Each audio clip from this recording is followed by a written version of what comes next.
At ayan na nga mga lods, ako po ay magfi-fishing sa araw na 'yan. Kaya nga po madaling araw pa lang, mga 4:00 ako po'y bumangon na at nagbihis na po agad ako para makapag-fishing. Alam niyo na 'pag fishing, excited na excited talaga ako kasi 'yan talagang pinakalibangan ko at ayan na nga mga lods, kahit madilim-dilim pa, kahit ang aking, ilaw ay napakahina, pero okay lang 'yan kasi sanay na ako sa madilim. At ang siguro mga takbo ko lang diyan mga lods ay tama na siguro mga 80 to 70 kasi gabi pa, pero kung maliwanag 'yan baka abutin ng 100 'yan mga lodi. At yung pagkatapos nga lods siyempre kailangan natin mag-full tank ng gas para makaabot tayo doon sa ating pupuntahan ng maayos, walang patigil-tigil at wala pong aberyang mangyari. At pagkatapos nga po ayan na mga loads, nakapunta na ako sa destinasyon ko. Yun yung pinakagusto ko sa lahat, ang Haggis! Haggis! Haggis pa! At wala nga pong kumakagat kahit isa mga lodi. At ako'y napagod na, ay! Sabit! Akala ko lodi, meron ng huli dyan eh.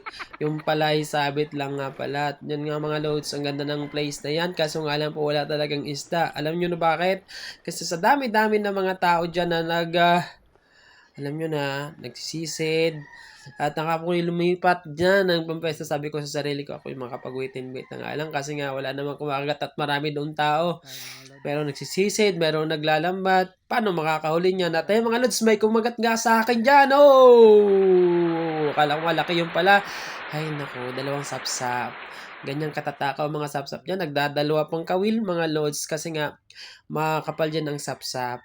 Pag hinagis mo diyan na ang kawil mo, wala pang 2 segundo o minuto, kakagatin na agad mga loads yan. At di nga po mabuburin kayo dyan sa paghahagis, sa paghihintay na may kumagat dahil mabilis po ang kagatan dyan. Kung hindi po, sapsap ang kakagat dyan, alam nyo na, tete!